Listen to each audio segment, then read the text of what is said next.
কবিরা গুনাহ। আমার ভাইয়েরা, গালমন্দ করা কবিরা গুনাহ।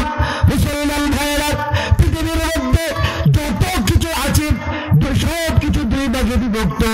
এক নাম্বার হলো ভালো, আর এক দিক হলো খারাপ। ভালো দিকে যা কিছু আছে সবই হলো গুনাহ। ওই সমস্ত গুনাহ থেকে যদি আমরা বাঁচতে চাই, তাহলে সর্বপ্রথম আমার আপনার জন্য সবক হলো তাকওয়া অবলম্বন করা। কি সবক?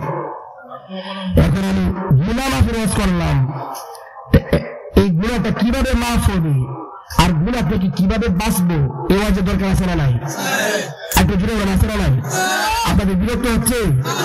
একটা জুড়ে বলতে বিরক্ত হচ্ছে? আমরা এখানে কিসের জন্য এসেছি?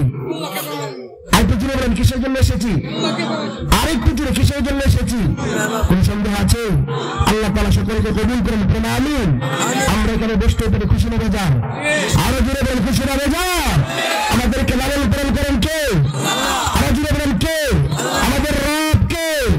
আমরা ইবাদত করবো কার? আরো জুড়ে বলেন, ইবাদত করবো কার? এই মাথা নত হবে একমাত্র আল্লাহর কাছে।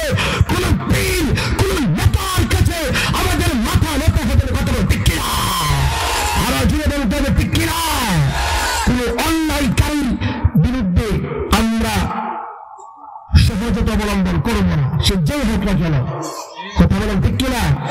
আমরা মতজানি হয়েছি, তাই বিগত 16টি বছর আমরা নির্যাতিত হয়েছি। কথা বলেন ঠিক কিনা? আমরা নিজেদের অস্তিত্ব ভুলে গিয়েছি, যার কারণে বিগত 16টি বছর আমাদেরকে নিয়ে খেলাধুলা করা হয়েছে। কথা বলেন ঠিক কিনা? এমন ইসলামের মাহফিল করতে হলে অনুমতি নিতে হতো। কথা বলেন ঠিক কিনা? আমি আপনাদের কাছে জানতে চাই, বলেন এই জমিন কার? আরো জুড়ে বলেন, এই জমিন কার? এই জমিনে কথা হবে কার? এই কোরআন কার? আরে বলে কথা বলে কার?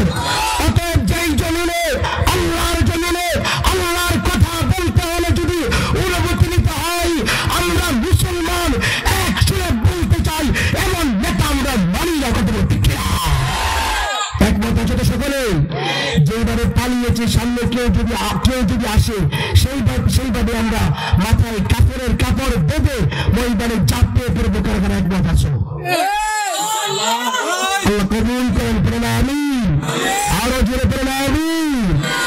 আমার ভাইয়েরা, তাহলে 1 নম্বর সবক কি? তাকওয়া অবলম্বন করে। 1 নম্বর সবক কি? আরো জোরে বলে, 1 নম্বর সবক কি? এই কথাটা আমার না আল্লাহর?